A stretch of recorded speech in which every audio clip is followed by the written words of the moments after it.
다 같이 기도하심으로써 10월 둘째 주일 주일 예배를 시작하겠습니다.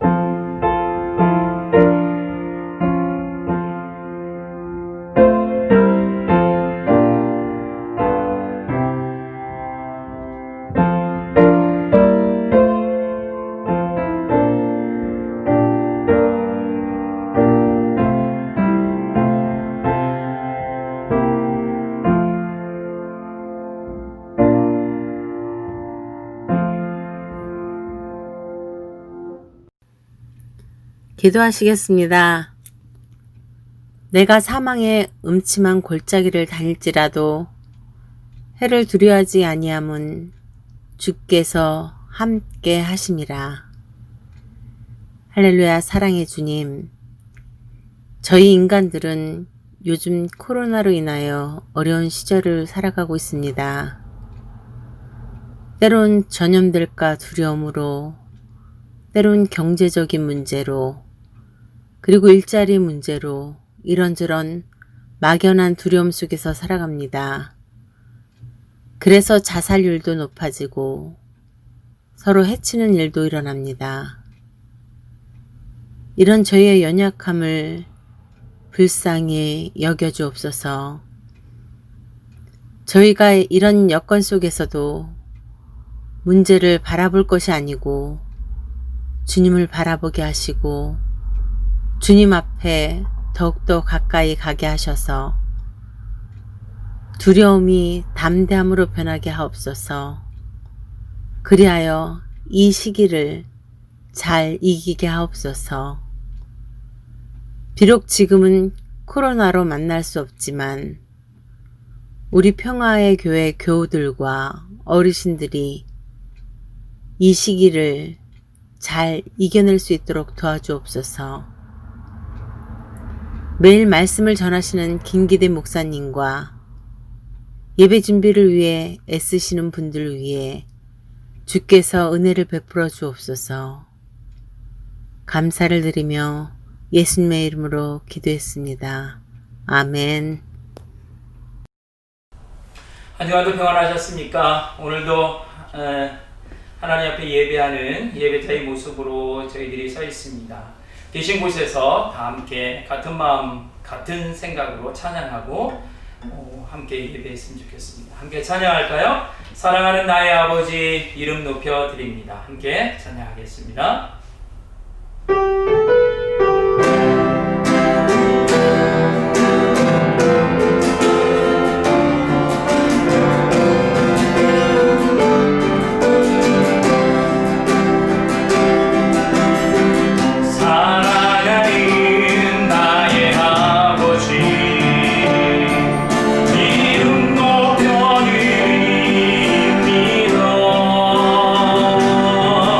주의 나라 찬양 속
오늘 말씀은 창세기 16장 1절에서 5절까지입니다. 아브람의 아내 사레는 아이를 낳지 못하였다. 그에게는 하갈이라고 하는 이집트 사람 여종이 있었다. 사레가 아브람에게 말하였다. 주님께서 나에게 아이를 가지지 못하게 하시니 당신은 나의 여종과 동침하십시오. 하갈의 몸을 빌려서 집안의 대를 이어갈 수 있기를 바랍니다. 아브람은 사레의 말을 따랐다. 아브람의 아내 사레가 자기의 여종 이집트 사람 하갈을 데려다가 자기 남편 아브람에게 아내로 준 때는 아브람이 가나안 땅에서 살아온 지 10년이 지난 뒤이다. 아브람이 하갈과 동침하니 하갈이 임신하였다. 하갈은 자기가 임신한 것을 알고서 자기의 여주인을 깔보았다. 사레가 아브람에게 말하였다. 내가 받는 이 고통은 당신이 책임을 지셔야 합니다. 나의 종을 당신 품에 안겨 주었더니 그 종이 자기가 임신한 것을 알고서 나를 멸시합니다. 주님께서 당신과 나 사이를 판단하여 주시면 좋겠습니다. 아멘.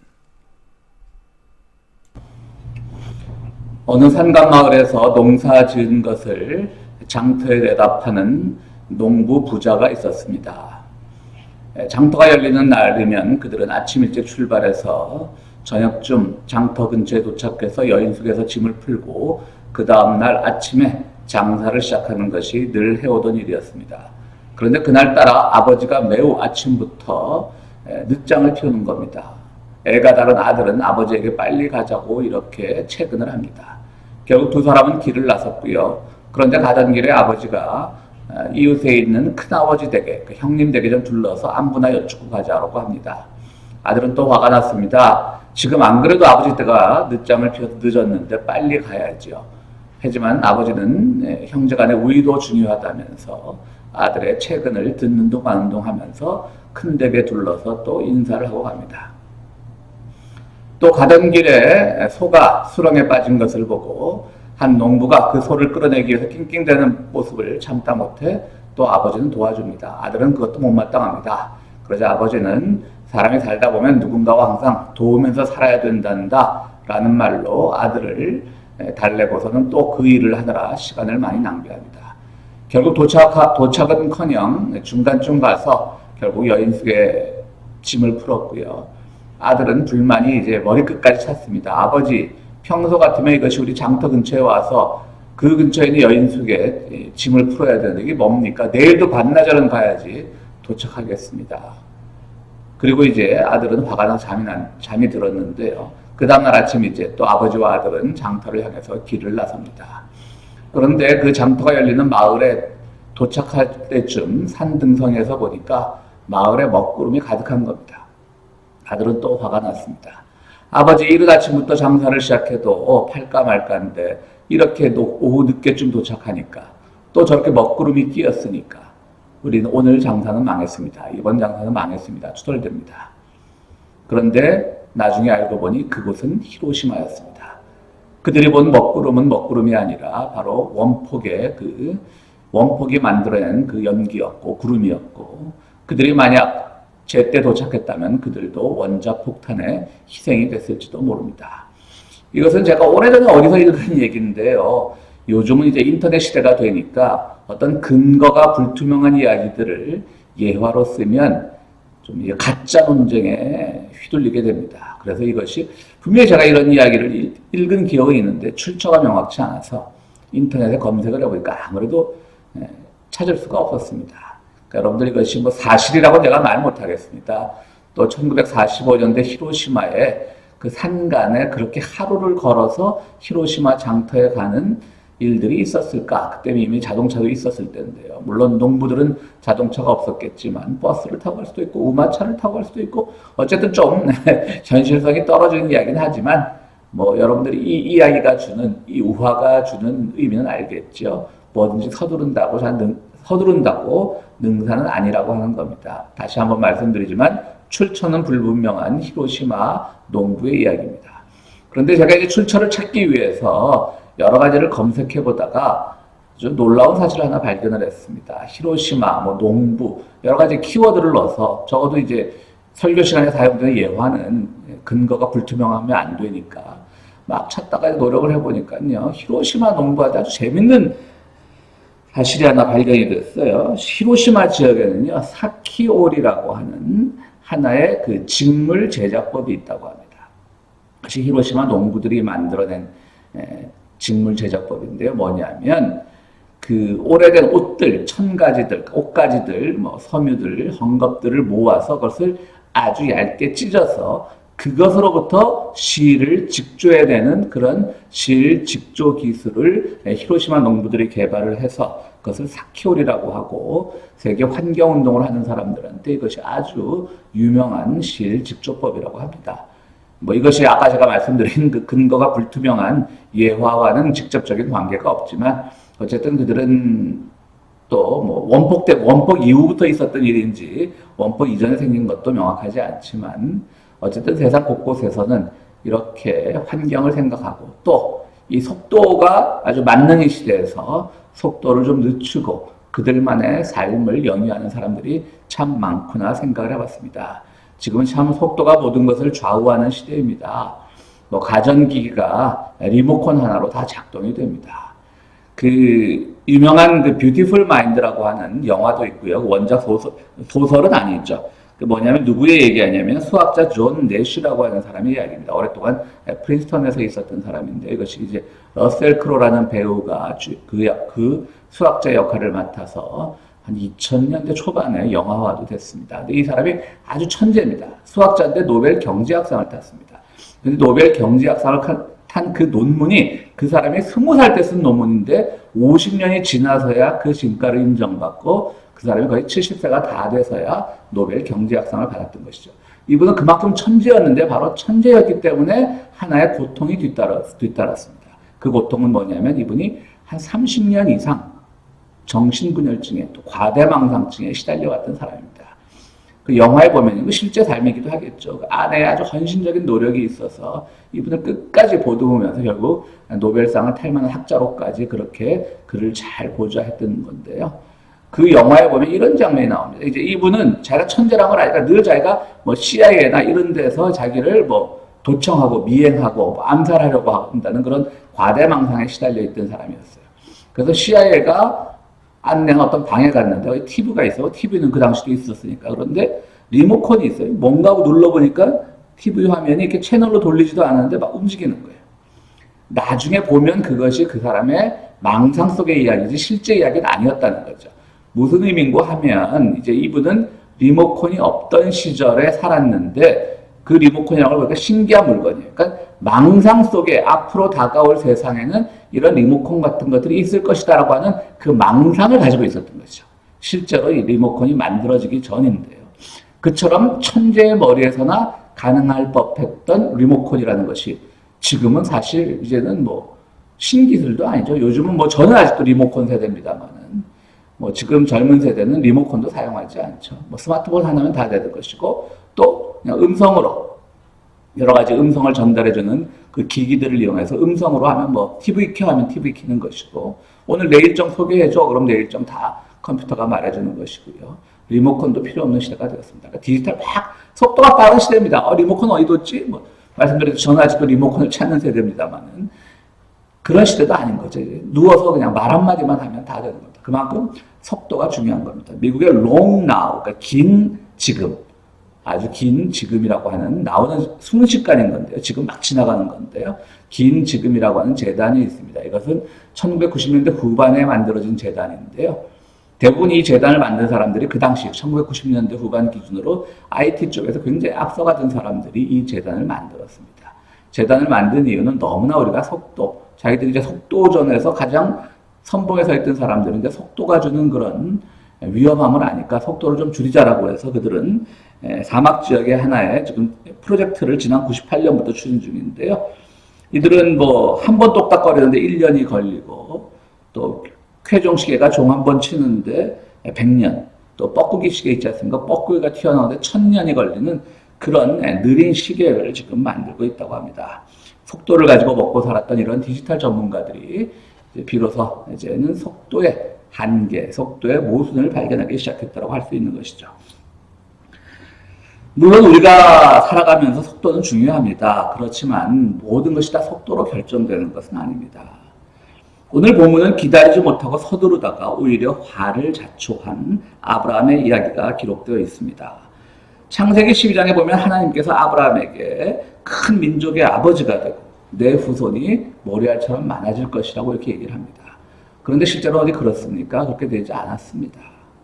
그들은 후손이 많아지려면 자식이라도 있어야 되는데 10년이 지나도 자식이 생기지 않습니다. 조바심이 납니다. 같이 하나님의 약속을 들었던 사라 입장에서도 매우 당혹하고 조급합니다. 그래서 남편 아브라함에게 하갈이라고 하는 여종을 새 아내로 얻게 만듭니다. 그리고 그 사이에서 태어나는 것이 바로 이스마엘인데요. 오늘 본문에 따르면 이제 그 하갈이 임신을 하니까 막 사라가 아브라함에게 얘기를 합니다. 저 여자가 임신하더니 나를 막 무시해요. 깔봐요. 이런 것이 오늘 본문의 내용입니다. 그렇습니다. 우리가 살아가면서 여러 가지 일들을 기다리면서 또 언제 이루어질까라고 생각하면서 조바심을 내는 경우가 많이 있죠. 그것이 제대로 되지 않으면 내 인생이 후퇴한 것이 아닐까? 내 인생은 과연 무엇을 하며 살아왔을까? 지나간 날들은 모두 헛된 것이 아닐까 하는 조바심을 많이 가지곤 합니다. 이렇게 가만히 있으면 세월만 가고 나는 아무것도 이루지 못한 것만 남지 않을까라는 그런 생각이 드는 것이죠.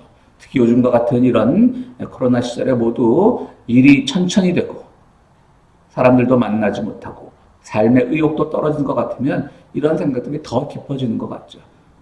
그렇기 때문에 코로나 블루라고 하는 그 코로나 우울증이 생기는 것도 바로 이 때문일 것입니다. 물론 살다 보면 아주 빠른 속도가 필요할 때도 있습니다. 실제로 급성장 이런 것들이 우리들 귀에 굉장히 익숙하고 친숙한 말로 들렸던 때가 있었죠. 그러나 이제 성장이 더 이상 미덕이 아닌 시대가 되었습니다. 저는 코로나가 정말 나쁜 바이러스라고 생각을 하지만요. 그러나 코로나로 인해서 우리가 가장 먼저 살펴야 될 것은 우리의 삶의 속도를 늦추었다고 하는 것. 우리 삶을 한번 돌아보게 만들었다고 하는 것은 코로나가 주는 큰 장점이 아닐까 이렇게 생각을 해봅니다. 아브라함과 사라는 그래서 결국은 하갈을 통해서 이스마엘을 얻었고요. 그리고 그 결과 어떻게 됐습니까? 결국은 하갈을 들판으로 쫓아내게 되고 또 그것이 성경적인 그 근거로만 모든 지금 중동의 분쟁을 분석하는 것은 좀 모순이 있지만 어쨌든 우리가 쉽게 생각해서 오늘날 중동의 모순이, 중동의 갈등이, 중동의 대립이 바로 이삭과 하갈의 아들 이스마엘의 갈등, 사라와 하갈의 갈등, 하갈을 들판으로 쫓아낸 아브라함의 횡포 이런 것들 때문에 우리 믿는 사람들은 그냥 쉽게 중동의 이야기, 중동 분열의 근거를 얘기하곤 하죠. 말씀드렸듯이 그것은 하나의 성서적인 접근. 실제로 또 이슬람에서도 무슬림 경전에서도 이렇게 오히려 하나님, 그들이 믿는 알라라는 게 그러니까 엘로힘 같은 어원이에요. 그러니까 그들은 이제 하나님이라고 같이 믿고 있는 거죠. 그들은 이제 이삭으로 정통성이 이어진다고 보지 않고 하갈과 이스마엘로 정통성이 이어진다고 보기 때문에 그들이 믿는 종교, 유대교 전통이나 유대교도 갈라져 나온 우리 기독교 전통이나 또 이슬람 전통에서는 어쨌든 그 분열의 단초가 바로 이 아브라함과 사라와 하갈과 이스마엘에서부터 시작됐다고 보는 것이 모든 그 종교권에 속한 사람들의 생각인 것입니다. 어쨌든 이들이 가장 실수한 건 무엇일까요? 그들이 실수한 건 결국 하나님의 약속을 기다리지 못했다고 하는 것입니다. 하나님의 약속을 기다리지 못했기 때문에 그들은 조바심을 내었고 결국은 하나님의 그 약속에 대한 신뢰를 거두어들임으로써 그들 스스로가 이런 역사적 화를 자초하게 되었다고 하는 것이죠. 결국 저는 그런 점에서 저는 왜 설교 앞서서 서두르지 말자, 좀 천천히 살자, 느리게 살자라는 의미의 예화를 소개했냐면요. 이 느리게 산다라고 하는 것은 자칫 잘못하면 게으르게 산다라는 의미도 되는데요. 그런 부정적인 의미보다는 느리게 산다는 것이 어느 약속을 기다린다라고 하는 의미로 발전적으로 우리가 생각해 볼 수 있지 않을까 그렇게 생각을 했습니다. 내가 좀 하나님의 약속이 빨리 이루어지지 않으니까 좀 느리게 기다려보자. 조바심 내고 좀 천천히 기다려보자. 라고 하는 그런 생각을 하면 그것이 곧 기다림에 대한 약속이죠. 약속에 대한 기다림이고 기다림에 대한 약속입니다. 꼭 느리게 산다라고 하는 것은 어떤 물리적인 속도만을 말하는 것은 아닐 겁니다. 그 안에는 내가 믿는 바에 대한 어떤 약속과 그리고 하나님의 신실하심에 대한 신뢰가 모두 포함된 것이라고 생각을 합니다. 요즘 그래서 이제 뭐 느리게 산다는 것, 뭐 이런 것 책들도 많은데요. 프랑스의 어떤 피에르 쌍소라고 하는 교수가 느리게 산다는 것의 의미라는 책을 썼는데요. 느리게 산다는 의미라는 책에 보면 느리게 산다는 것은 고상한 것이죠. 부드럽고 우아하고 배려 깊은 삶의 방식이라고 이렇게 얘기합니다. 부드럽죠. 빠른 거는 뭔가 좀 거칩니다. 뭐 이런 얘가 어쩔지 모르지만 운전을 봐도 빠른 것은 좀 거칠죠. 천천히 가면 좀 다른 사람을 물론 천천히 갔을 때 교통의 흐름을 생각하지 않고 무조건 천천히 가면 다른 사람들의 그 부드러움을 자극을 해서 그들의 분노를 자극하는 경우도 있긴 하지만요. 어쨌든 느린 건 항상 부드러움이랑 연결되는 것 같아요. 또 우아하죠. 막 옛날 양반들의 삶의 태도를 제가 긍정적으로 보는 것은 아니지만 좀 예전에는 양반들은 뛰지도 않는다 그러잖아요. 그것은 좀 위선적인 표현이긴 하지만 그러나 좀 우아한 것이 느린 것과는 좀 어울리는 것 같고요. 제일 기쁜 것은 배려 깊은 것이죠. 아까 농부의 이야기에서 나왔듯이 형님을 배려하고 또 수렁에 빠진 소를 끌어내기 위해서 낑낑대는 농부를 배려하고 이런 일들이 결국은 느리게 사는 삶에서부터 나온다라고 하는 것이죠. 그래서 그 쌍소 교수의 얘기는 부드럽고 우아하고 배려하는 삶의 방식이 느림의 미덕이라고 얘기합니다. 그러면서 이 책에서 느림을 받아들이는 삶의 7가지 방식을 제시하고 있는데요. 첫 번째는 한가로이 거닐기, 자기만의 시간 갖기입니다. 그 다음 듣기, 신뢰하는 이의 목소리에 집중하기, 또 꿈꾸기, 내면의 예민한 의식을 깨우기, 기다리기는 가능성을 열어두기라고 합니다. 모든 것에 대한 가능성을 열어두는 것이죠. 마음의 고향 떠올리기, 마음의 고향. 그러니까 내가 무엇을 생각했을 때 가장 안온한 마음, 편안한 마음을 가질 수 있을까? 마음의 고향 떠올리기. 또 글쓰기는 일기가 돼도 좋고요. 마음의 진실을 형상화한다고 하는 것입니다. 그 다음 모데라토 칸타빌레, 절도를 가지고 아끼기라고 하는 것입니다. 이것은 환경운동과도 연관이 되겠죠. 아까 히로시마의 직조법처럼 남들이 다 버리는 옷가지들을 통해서 거기서 씨를 새로 뽑아내는, 그러면 쓰레기도 줄일 수 있고 새로운 또 섬유도 만들어낼 수 있고 일석이조가 아니겠습니까? 오늘 아브라함과 사라의 경우를 보십시오. 아브라함과 사라는 우리가 잘 알다시피 이름이 바뀝니다. 처음에는 아브람과 사레였죠. 물론 비슷한 이름이긴 하지만 오늘 본문이 일어났을 때는 제가 아브라함과 사라라고 표현했지만 보다 정확하게 표현하면 아브람과 사레이던 시절입니다. 그러니까 하나님의 정확한 약속의 이름을 받기 전입니다. 그냥 그들이 본래 가지고 있던 자연적인 명칭, 날 때부터 가지고 있던 명칭, 그 이름으로 불리고 있을 때입니다. 그럼 아브람과 아브람은 동일 인물이고 사레와 사라는 동일 인물이지만 그럼 아브람과 아브라함 사이에는 어떤 차이가 있을까? 어떤 일이 일어났을까? 저는 그것을 바로 느리게 살기라기보다는 느리게 삶을 통해서 기다림의 삶을 배우면서 아브라함이 비로소 아브라함이 되지 않았나 이렇게 생각을 합니다. 결국 오늘 말씀해 주시는 내용은 명확합니다. 우리가 오늘 이 코로나 시대를 살아가면서 조바심도 나고 다 조바심 나죠. 저도 솔직히 조바심 납니다. 앞으로 우리의 삶이 어떻게 변할 것인가? 포스트 코로나 시대에 많은 미래학자들이나 과학자들, 사회학자들의 전망이 있지만 그게 그렇게 되라는 보장이 없죠. 또 백신이나 치료제는 언제 개발될 것인가? 온갖 궁금증만 난무하는 것이죠. 혼자 지내는 시간이 많다 보니까 생각도 많아지게 되는 것이고요. 그때 바로 이 쌍소 교수가 했던 것처럼 느리게 사는 것의 그 방법을 우리가 잘 지키고 산다면 많은 변화가 있을 거라고 저는 생각합니다. 특히 그 중에서도 우리는 믿는 사람들이니까 바로 아브라함이 되기까지, 사레가 사라가 되기까지 그 사이에 그들은 기다림을 몰라서 실수했던 것을 그들이 비로소 그 의미를 깨닫고 나서 하나님의 약속에 대한 기다림을 믿으면서 그들은 아브라함이 되었고 사레에서 사라가 되었던 것입니다. 오늘 우리가 이 시대, 비록 어렵고 힘든 시대를 견디어내고 있지만 여기서 하나님의 약속에 대한 기다림이면 우리는 모든 것을 이겨낼 수가 있는 것입니다. 하나님의 말씀을 듣기는 들었어요. 그들도 처음에는 너희들은 너희 후손이 정말 바다의 모래알처럼 많게 해줄 것이다. 하늘의 별처럼 많게 해주실 것이다. 듣긴 들었죠. 그것을 기다림에 대한 신뢰로는 발전시키지 못했던 거예요. 그 쌍소 교수가 그 기다림이라는 건 그냥 어떤 일종의 에세이지만 우리는 그걸 성서적으로 바꿔보면 다 그것이 약속과 관계가 돼요. 기다림, 듣기에 열중하는 거. 듣기만 하면 안 되죠. 듣기를 신뢰하는 거예요. 들었는데 빨리 안 되지?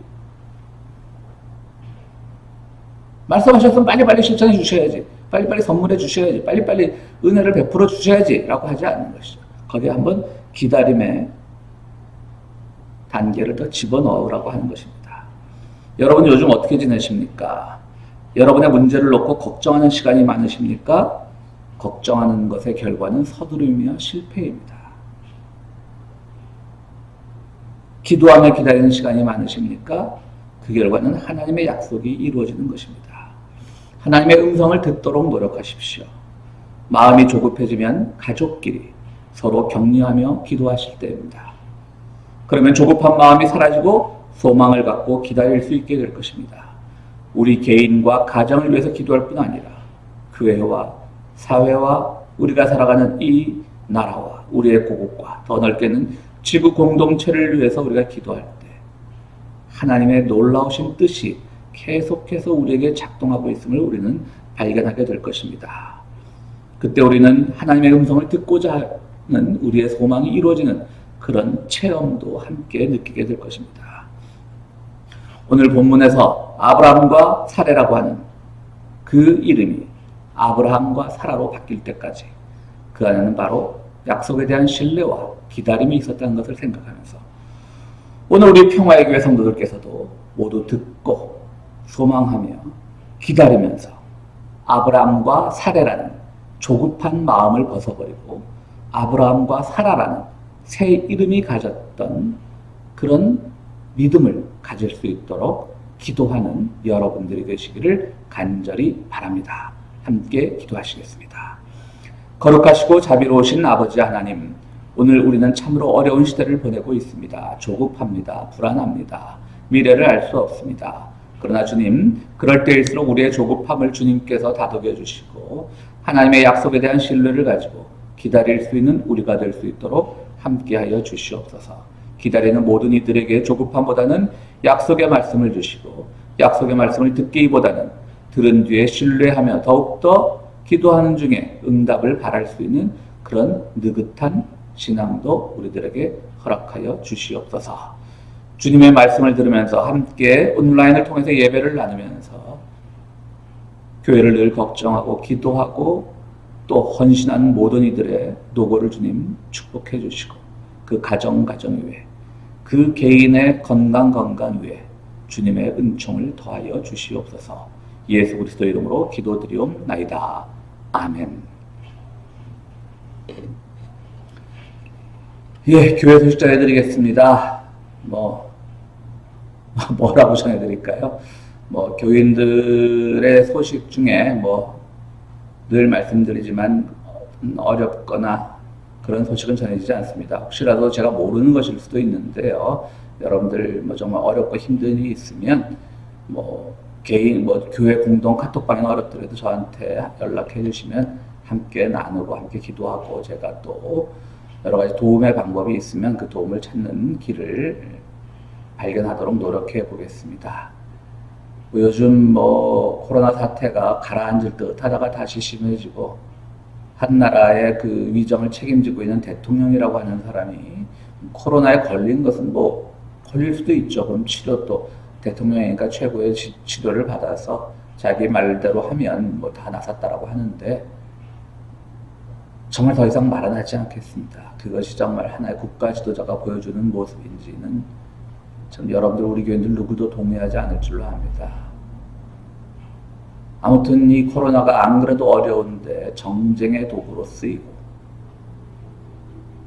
서로 간의 조롱의 도구로 쓰이고 이런 현실들은 참 안타까운데요. 저는 아직 영주권자라 투표권이 없습니다만 여러분들 시민권을 가진 우리 성도들 여러분들은 투표들 잘 하시고 또 정말 우리가 두 번째 조국이라고 생각하면서 이 땅에 살아가지 않습니까? 이 나라가 정말 도덕과 정의 위에 바로 선 나라가 될 수 있도록 참 많은 기도가 필요한 때인 것 같습니다. 여러분들의 기도를 부탁드리고요. 우리 고국은 코로나는 잘 이겨내고 있지만 아직도 여러 가지 적폐들에 의해서 많은 것들이 앞으로 나가는데 주저되고 있는데요. 그런 현실도 잘 이겨낼 수 있도록 노력하고요.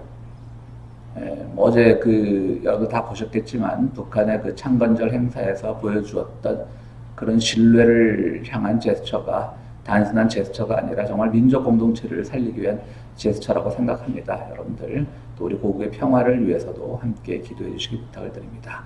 여러분들 건강하십시오. 함께 기도하시겠습니다.